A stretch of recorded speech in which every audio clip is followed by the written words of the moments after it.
Put it here. Yeah.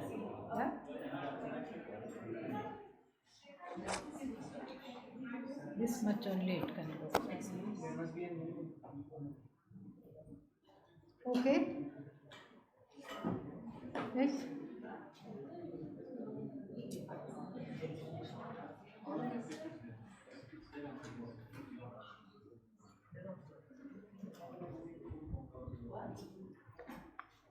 ॐ पार्थाय प्रतिबोधितां भगवता नारायणेन स्वयं व्यासेन ग्रथितां पुराणमुनिना मध्ये महाभारतम् अद्वैतामृतवर्षिणीं भगवतीम् अष्टादशाध्यायिनीम् अम्ब त्वामनुसन्दधामि भगवद्गीते भवद्वेषिणी यं ब्रह्मा वरुणेन्द्ररुद्रमरुतः स्तुन्वन्ति दिव्यैस्तवैः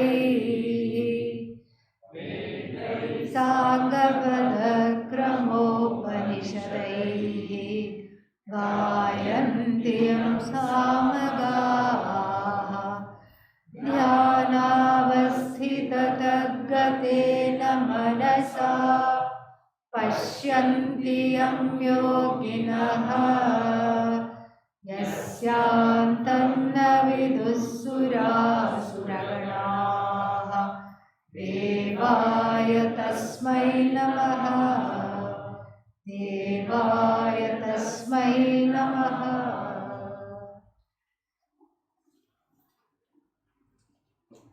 Ninth verse. यज्ञार्थात् कर्मणोऽन्यत्र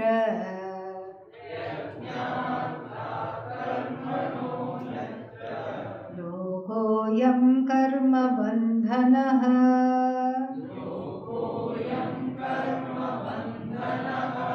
तदर्थं कर्म कौन्तेय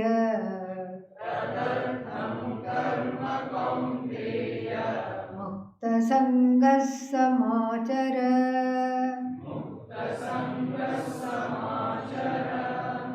Two kinds of karma are there. One is that which is done in the spirit of yajna. We'll see what yajna is presently. Don't worry. We'll see it in great detail. One kind of karma, doesn't matter what you do, but the spirit behind it, one kind of karma is done with the spirit of yajna, and another kind of karma is not done with the spirit of yajna. The latter kind of karma that is not done with the spirit of yajna is the source of bondage. Karma bandhanaha. Karma eva bandhanam yasya. Adi Shankara derives it in this way. The karma itself is the bondage, becomes the bondage for whom? For whom does it become bondage? Whose attitude is not that of yajna. Whereas karma done with the attitude of yajna frees, does not bind. Because otherwise Arjuna was having karmic paralysis. He could not act. He thought everything is accruing results of action. So he did not want to fight. He could not leave because that is also, he was informed that also will incur papa. So he did not know what to do, which option to take. So now we are going to learn what is this thing called yajna. Yajna literally means a form of worship that was there in the Vedic times with the fire. Using fire as the postman, the mail carrier with which all the deities were propitiated. This was called like a direct yajna. So this is like part of Kamya karma. It is also part of Nitya karma like Agnihotra. The Vaidika's day starts with fire and ends with fire. In fact, we say that people who live in northern European countries have 300 words for snow, because 9 months of the year, snow, snow, snow, snow, snow. Wherever you go, there is snow. And so they have a word for powdery snow, for icy, slippery snow, and for packed snow, loose snow, wet snow, dry snow, everything. They have different words. We don't have words for snow, we hardly know what it is, except in Himachal Pradesh and Srinagar, perhaps in Kashmir. But we have many words for fire. Analaha, Agnihi, Jatavedaha, Hutashanaha. So many words for fire. Hutashanaha, the one that carries the ahuti, Hutashanaha. So it is a fire culture. And it is a culture of thanksgiving, so to speak, without really saying thanks. It's a culture of acknowledging everything that was given. That is our thank you. It is a culture of acknowledgement, and this acknowledgement is done through yajna, which is a specific fire ritual, name for a fire ritual, which has rules, which has regulation. The Vedi, the place where the yajna is offered, must be this big. It can be allowed to be square, rectangular, or these kinds of shapes are there. You can't just make it any shape and then or whatever you want. And so there are all these rules. This is called direct yajna. But here it's not just the direct yajna, but the indirectly what we have to understand is the spirit of the yajna. What is yajna? It's a form of giving. The more you give, the more that scarcity mentality which binds one in the heart, that knot in the heart, the hridaya granthi, loosens the more one gives. And then people say, oh, you cannot give what you don't have. But really speaking, you have it. You just don't know you have it. And when you give what you think you don't have, it activates what you thought you did not have, but you enjoy it for yourself also. It's a culture of just random giving. In fact, giving is what makes this culture. So therefore, karma done with the spirit of yajna, O Arjuna, does not bind. Yajnarthat karmanaha anyatra. Anyatra means any other spirit in which the karma is done, regardless of what that action is, that action becomes bondage, binding for you, for anybody. Because what is happening there? There is raga dveshas involved. Here there is just doing what is needing to be done. And the next few verses are very beautiful. We are in store for a wonderful treat here, very beautifully worded with a wonderful message on our participation in the cosmic ecology. There is some way in which the whole ecosystem, we here in modern parlance we call it ecosystem. Ancient parlance, what was it? Devatas. Agni Devata. We never looked at the sun as a ball of fire. Surya Devata. We didn't look at water, for something to churn and make electricity. Jala Devata, Vayu Devata, these are all Devatas. I'm surrounded by not 5 elements. They are Devatas. They are all Bhagavan. And they are all, and even any form, any function has an Adhishthana Devata. There is a Devata, we saw all this in the Tattva Bodha. Don't worry, there will not be a quiz, and you can just relax and listen. And so you saw all this in the Tattva Bodha. The Adhishthana Devata of the eyes, Adhishthana Devata of speech, both are fire. Both are fire. Fiery speech, fiery vak, and fire is that because of which one sees the light that is all pervasive, helps the eye to see. Very beautiful. And so from the standpoint of Adi Daivika, we say presiding deity. Adi Bhautika, and then that which is light in all different forms. Adhyatmika, my own eyes. It's just amazing. And the three are, of course, really one. We just look at it from different angles. So here is this person walking on earth, kicking a stone that one found along the way, just out of some cheshta, mischief, that's all. That is not the way to live according to the Bhagavad Gita. You cannot really afford to live idly when you have a body. You have been given this body for a specific purpose. And there is already Bhagavan's yajna going on. The rivers flow without complaints. The fruit is given by trees. The crops are given by the grains give us the food. Vegetables give us more crops. Everything is doing its job. What are you doing? This is what this section is going to ask. And if you haven't thought about what you are doing or how you are doing it, then you are a burden on Mother Earth. I am not saying it. Bhagavad Gita herself will say it, and Lord Krishna will not mince his words. We will see as the verses come. And so a burden on Mother Earth, simply kicking one stone down the road, just living the life idly without even being in acknowledgement of the awe that is there. The awe is amazing. When we get out of the ashram gates, it's the same walk every day. Nothing has changed, same walk. But then everything is different. You look, the river is different. She is fuller one day, she is less full another day. She is bouncing joyously one day, and she is a little on the angry side one day. Okay, we are not going down, we are only going to walk up here. And the mountains have their own stories to tell. Some of them are laced with fog, some of them are green, some of them are bright because sun is shining on only one side, and some of them are now just grey, and because the whole thing has been blanketed in the rain clouds. The rain is also different every day. It's never the same rain.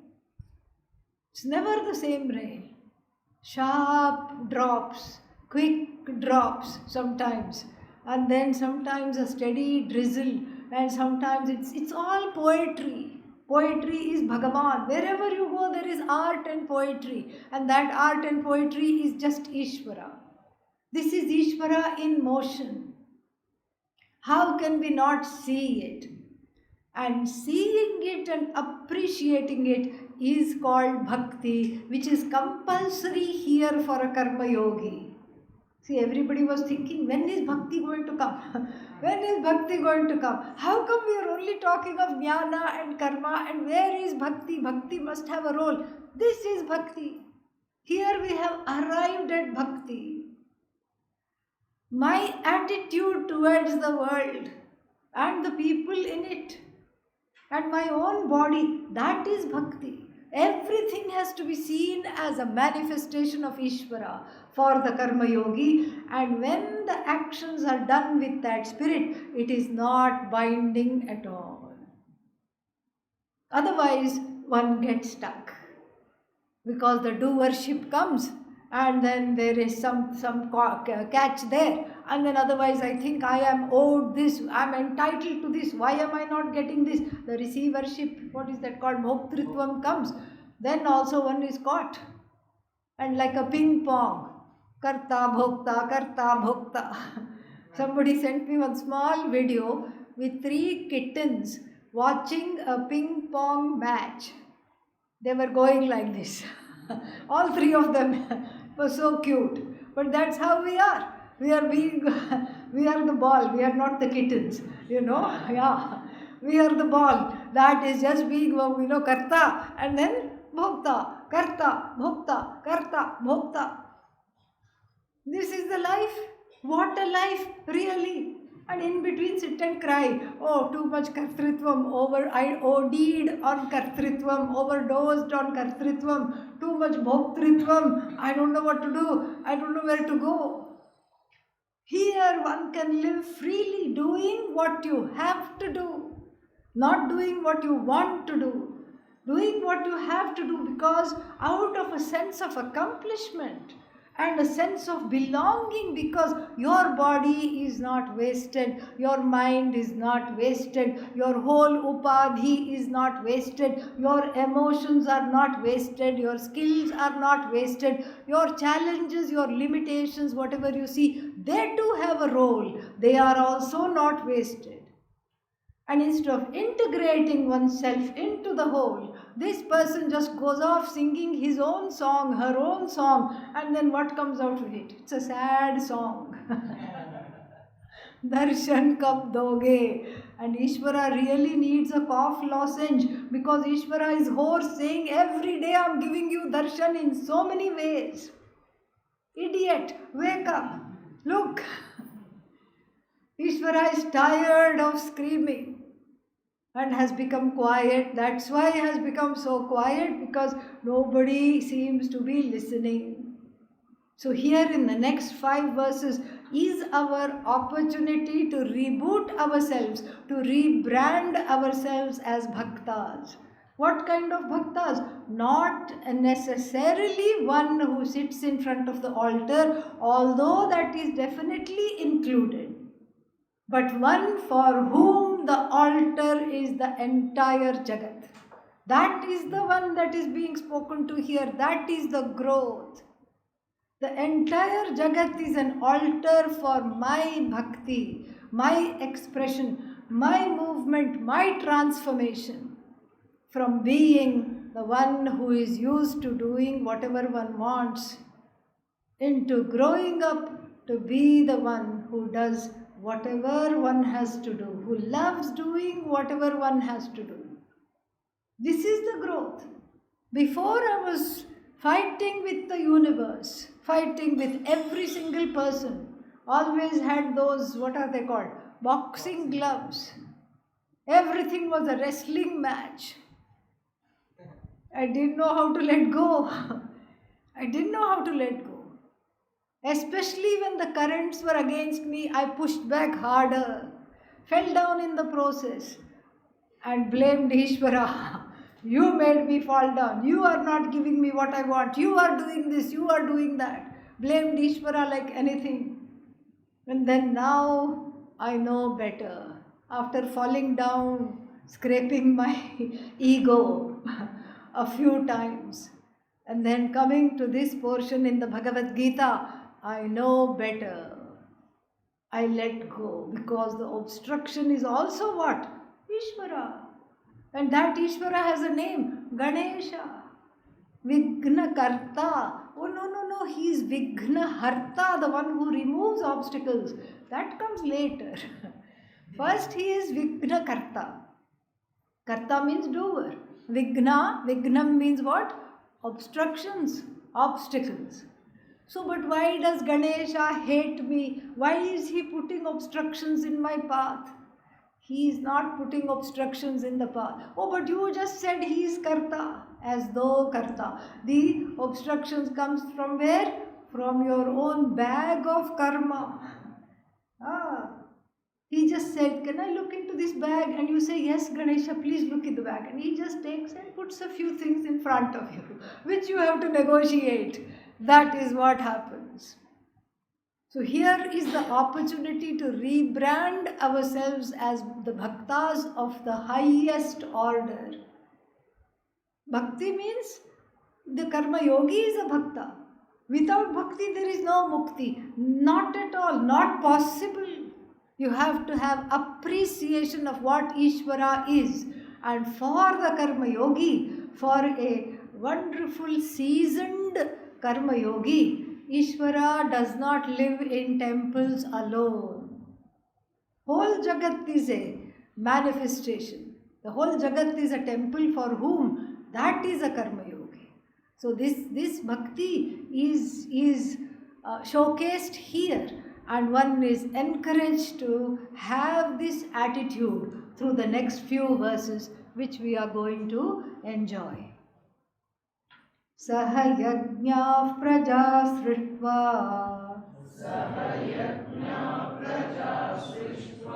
पुरोवाचः प्रजापतिः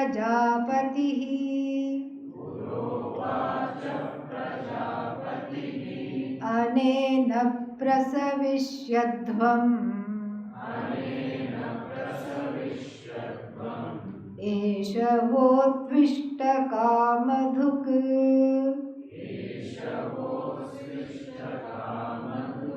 एष वोस्त्विष्ट कामधुक्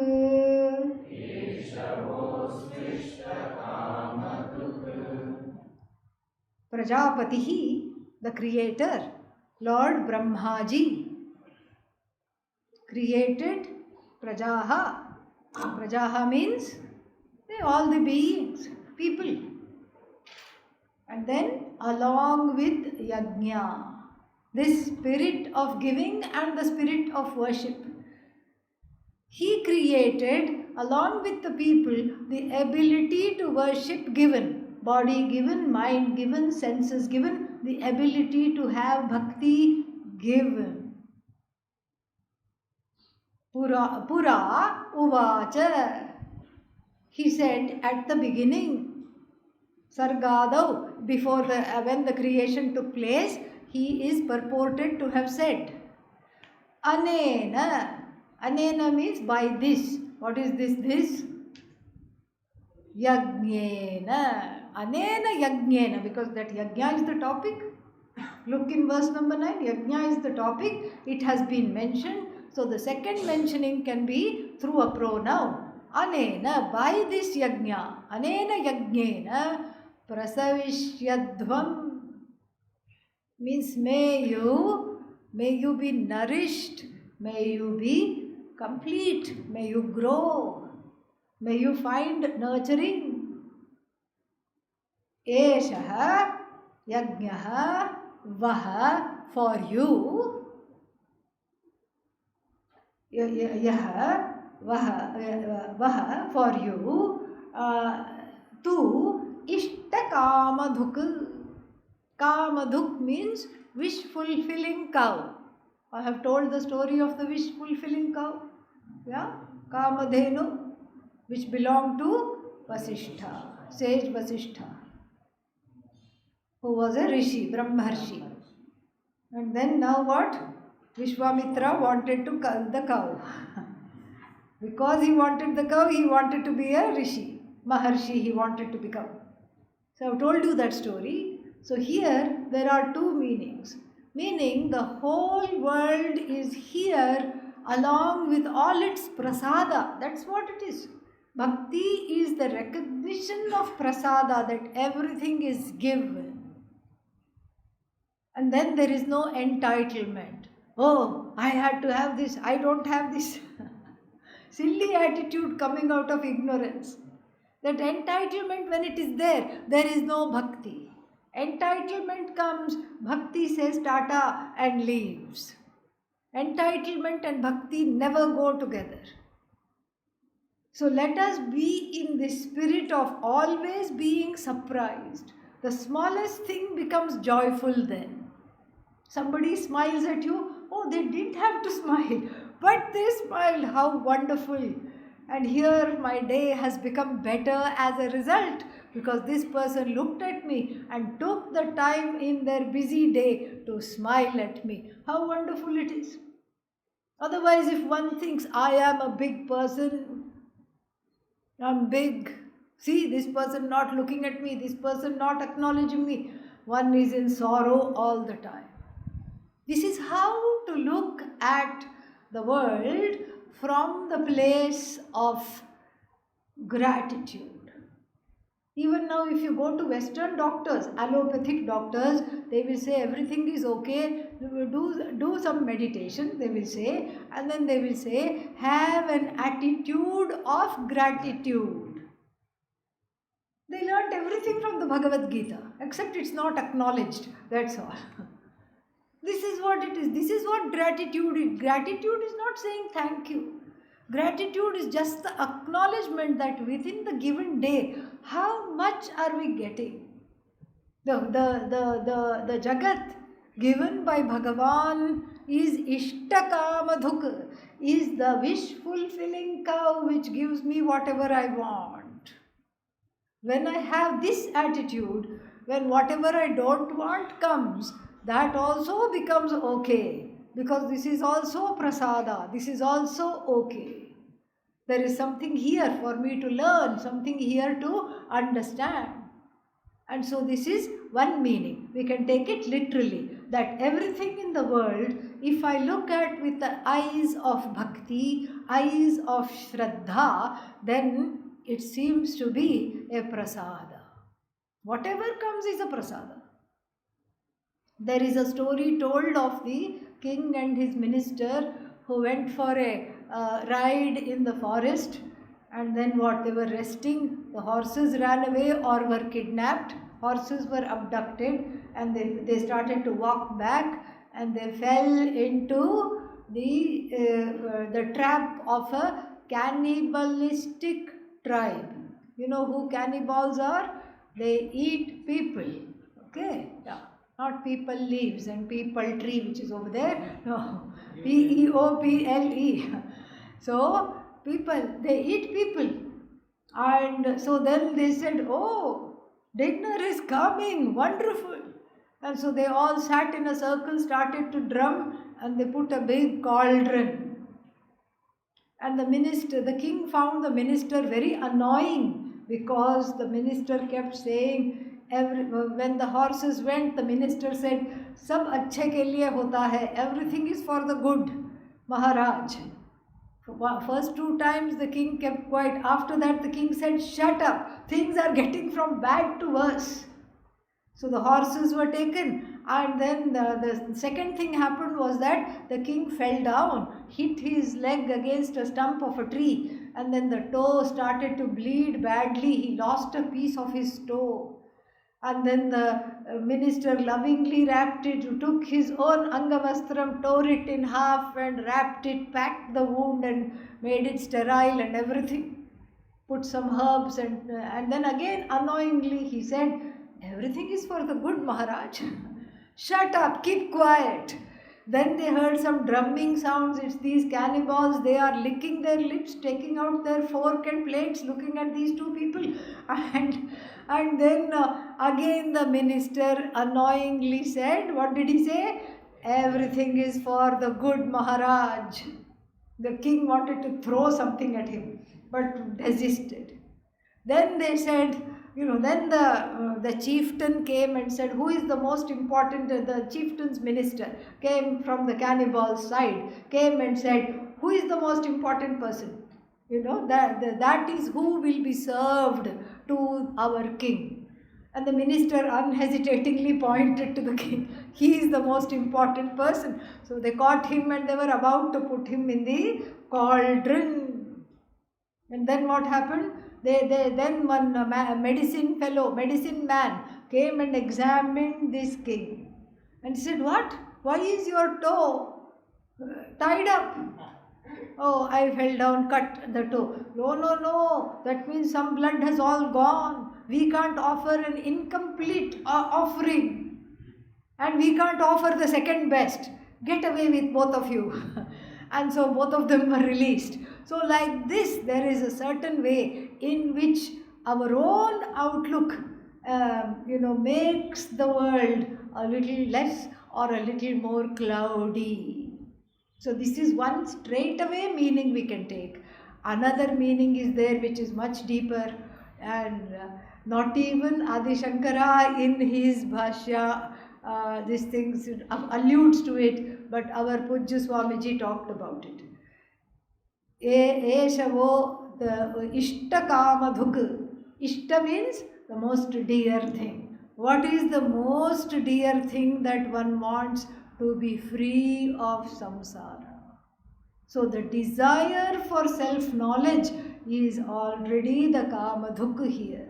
That is what is to be gained through this attitude of yajna, the indirectly, which becomes the means of preparation for this knowledge, which is like a wish fulfilling cow. Because if you have this knowledge, all the wishes are fulfilled. There is no more seeking, there is no more strife, there is no more samsara. Anena prasavishyadhvam, nurture yourselves through this yajna that has been given. This yajna is indeed the ticket, the path to gaining wish fulfillment. One meaning, this yajna, the spirit of giving, is itself the ticket to knowing oneself as Brahman indirectly. Second meaning. Okay, very beautiful set of verses. Next one, these two verses are very important, 10 and 11. They are oft quoted. Devan bhavayatanena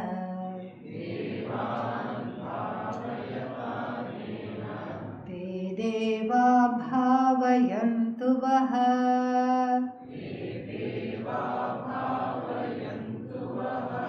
parasparam bhavayantah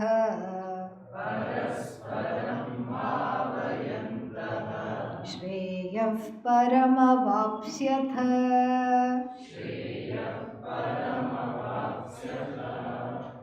देवान् भावयतान् अनेन यज्ञेन देवान् भावयतान् means pleasing, propitiating.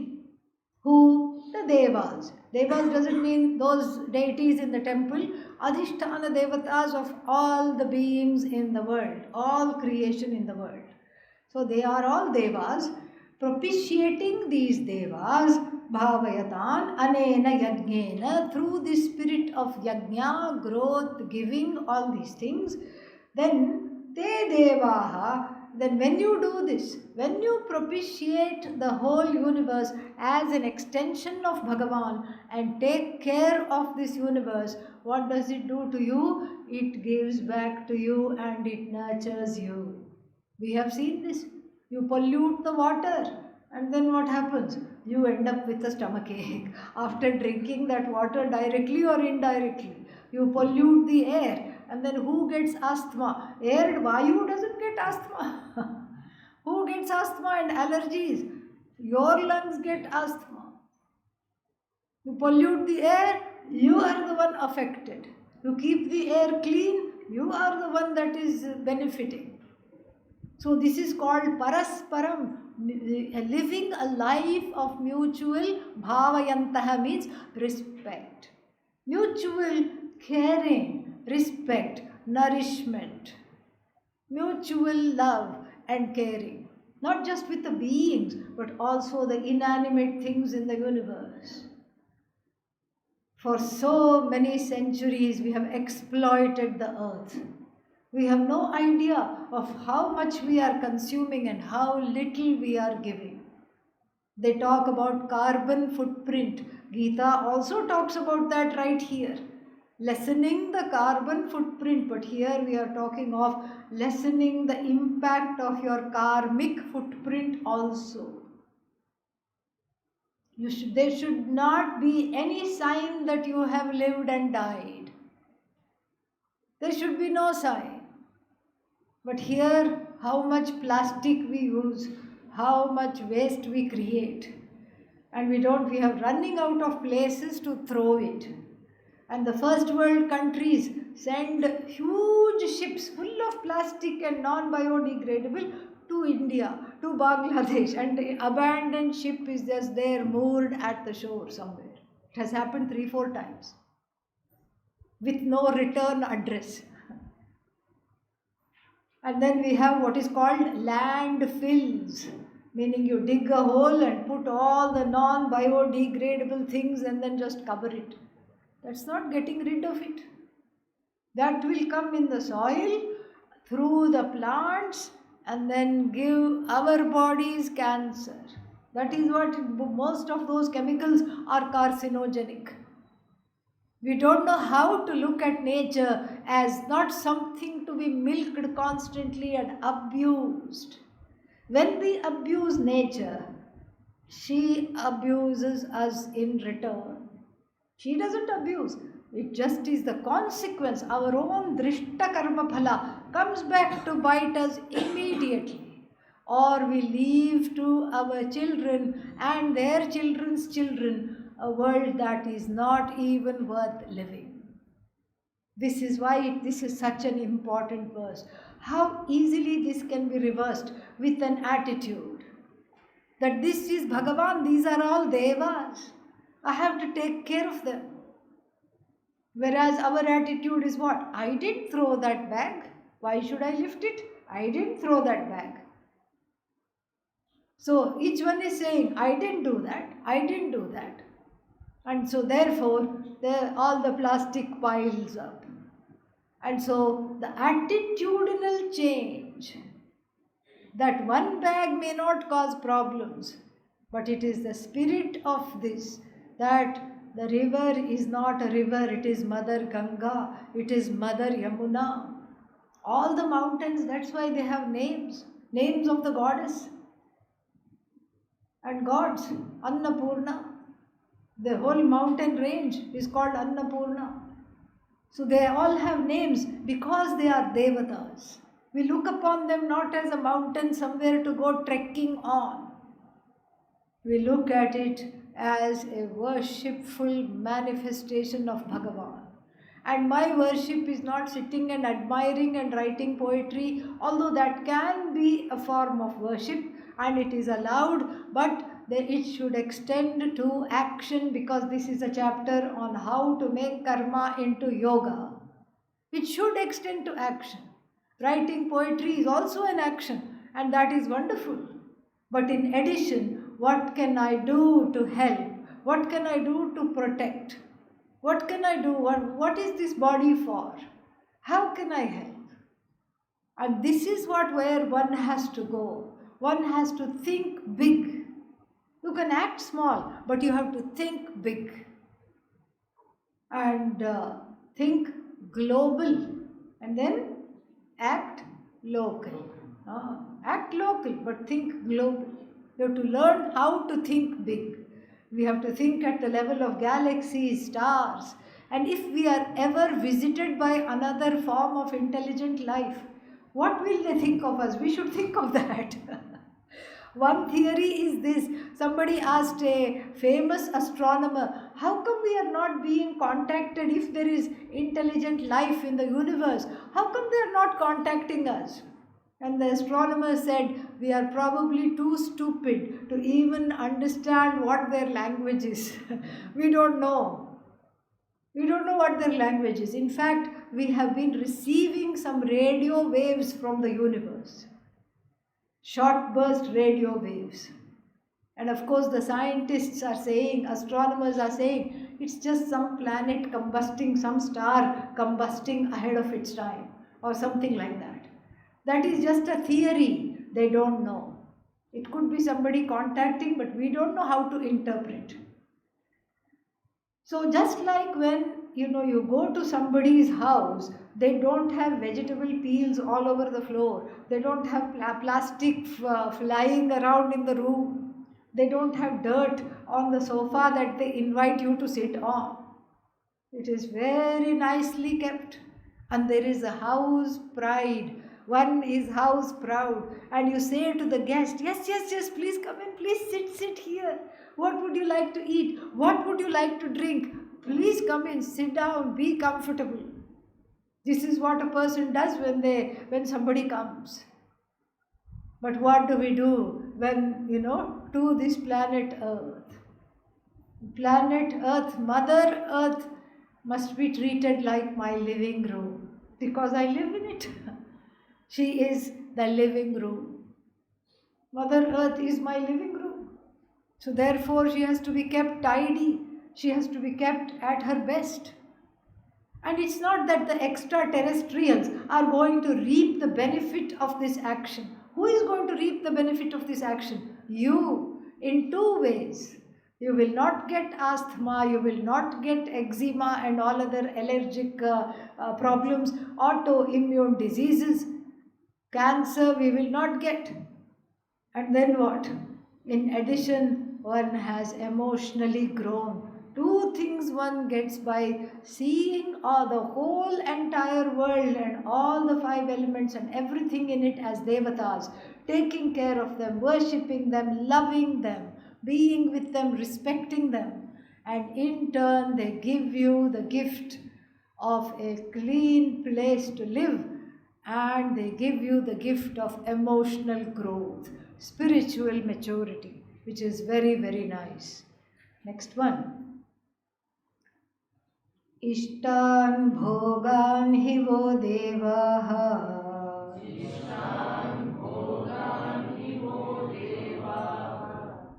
दास्यन्ते यज्ञभाविताः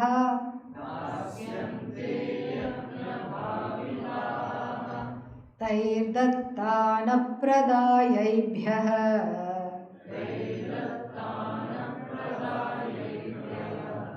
Let's chant this whole verse again. Something is happening, I don't know what. Okay.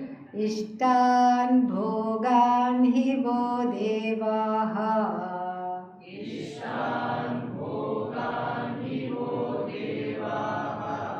दास्यन्ते यज्ञभाविताः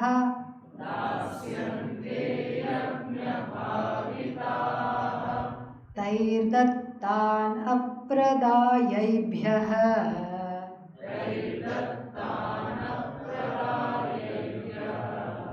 यो भुङ्क्तेस्तेन एव सः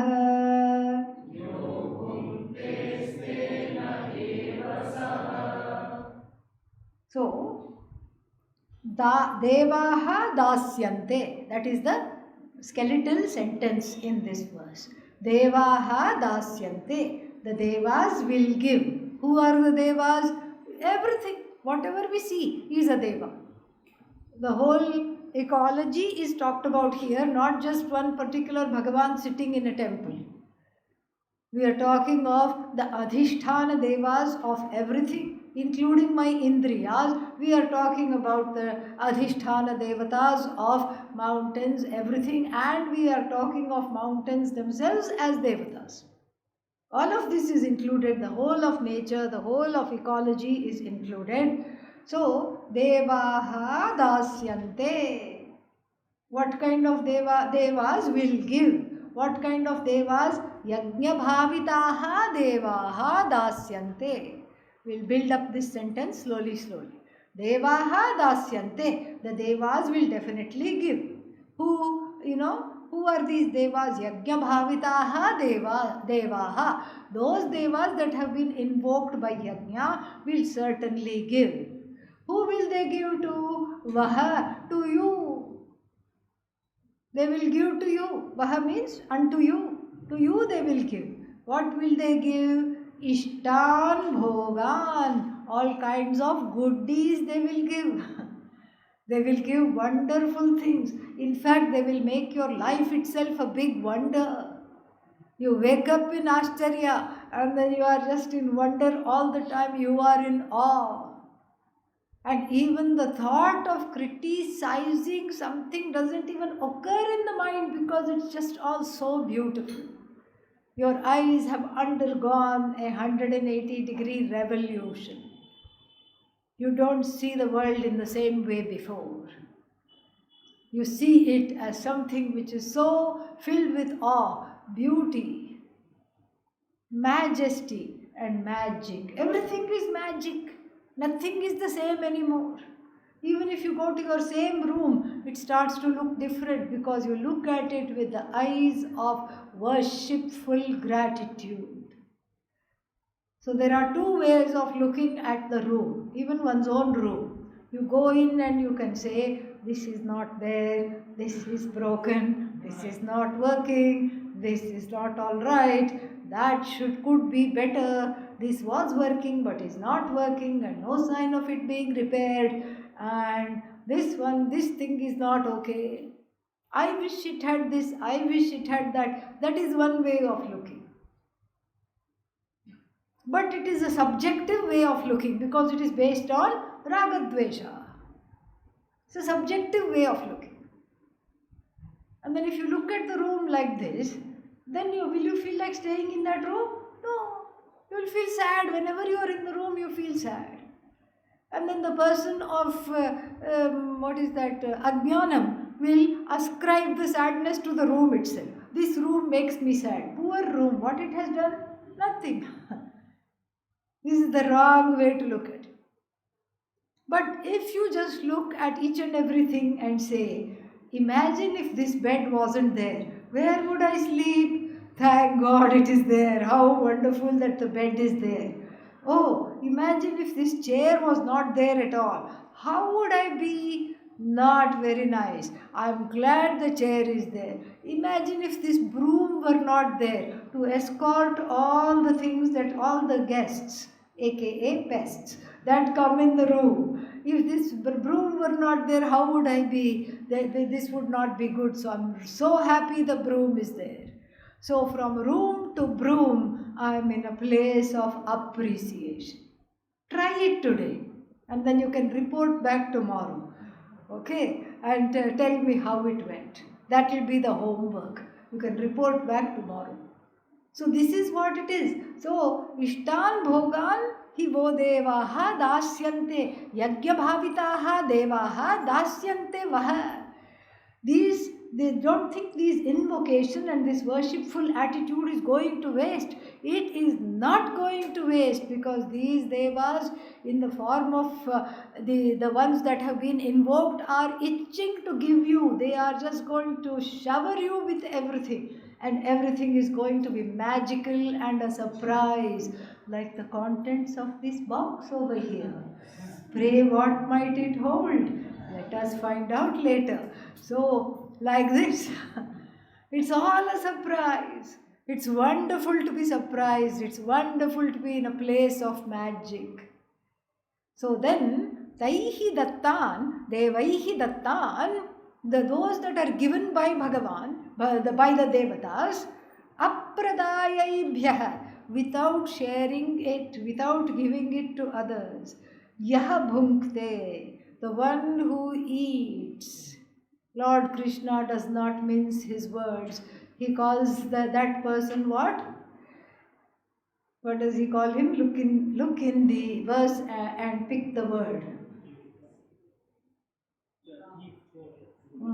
What is the Sanskrit word? English word I can also tell. Stena. Stena. Even though it sounds like a third case, Ramena, it's not third case. Stena. Stenaha. Stenaha evasaha. The person is a thief. You may think this is kind of strong language. How can I be a thief? I propitiated the devatas. In return, I got my karma phala, and I'm trotting off with my karma phala to eat, drink, or enjoy the karma phala. No, you can't have any. How does that make me a thief? I earned it. That's because, see how many times in this sentence I use the word I. I propitiated the devatas. I earned the karma phala. Now I am enjoying the karma phala because it is mine. 4 times I, me, mine have been used. Too much ahankara. Too little spirit of just giving. That giving spirit does not end when you get something back from Bhagavan. And whatever you get back is from Bhagavan. The giving spirit continues. Pujya Swamiji once said, don't have anything in your room that you are not able to give away. I thought that was very good advice. Very, very, very sound advice. So, look at everything in the room and see. If there is anything you say, I can't give this away, give that away first. Because otherwise we run into we are not talking of clothing and things that one has to wear and necessities of life. We are not talking of necessities. What are we talking of? Luxuries. We are not talking of necessities. We are not saying, I'm not, by that logic, I have to give away my glasses. If I give away my glasses, then I can't come to the classes. Okay? Because glasses are connected to classes. So we are not talking of necessities. We are not talking of clothing and things that one needs for just sharira yatra. We are not talking of medicines. We are not talking of certain things, basic creature things. Basic creature comforts allowed, but other things, luxury items, whatever they may be, if I'm not able to give it, if I'm not able to share it, forget even that. Whatever I get from Bhagavan, whatever I get is from Bhagavan. If I'm not able to share it, according to Lord Krishna, I become a thief. Because what does the thief do? He doesn't say, please can I take what you have? No, he just takes and runs. And then changes his name and operates from another city. Correct? Why? So that he doesn't want to be found out. So here one is lurking. One is not sharing what is there. One is lurking, hoarding all the time. Whatever is hoarded, it does not increase. Because what we are trying to hoard is Lakshmi. Lakshmi, the last time we checked, Goddess Lakshmi belongs to who? Vishnu, not to you. Yeah? Lakshmi does not belong to you. If you act as though she belongs to you, she runs away. She has claustrophobia. She feels all confined and tied up. Lakshmi is best enjoyed in circulation. You circulate, it comes back. You circulate, it comes back. Then she feels free and she says, can I come for tea? Can I stay with you? Can I be here with you? And you say, sure. You try to trap her. You say, oh, sit down here, and you try to go lock the door. She runs away. She does not like confinement of any kind. That's because she stays in the heart of Vishnu. If you want her to grace your heart, Lakshmi must be in circulation. Lakshmi doesn't mean just money. It means anything that one has to give. Any abundance is Lakshmi. Prosperity is Lakshmi. The grace that we carry, each one of us, is Lakshmi. It's just beautiful. When we share it, it grows. It doesn't diminish. And so the one who doesn't share, Lord Krishna calls him a thief, him or her a thief. You think that is strong words, wait till you hear verse number 13. Yajñashishtashinas santaha Ujyante sarvakilbishaihi Bhunjate te tvagham papaha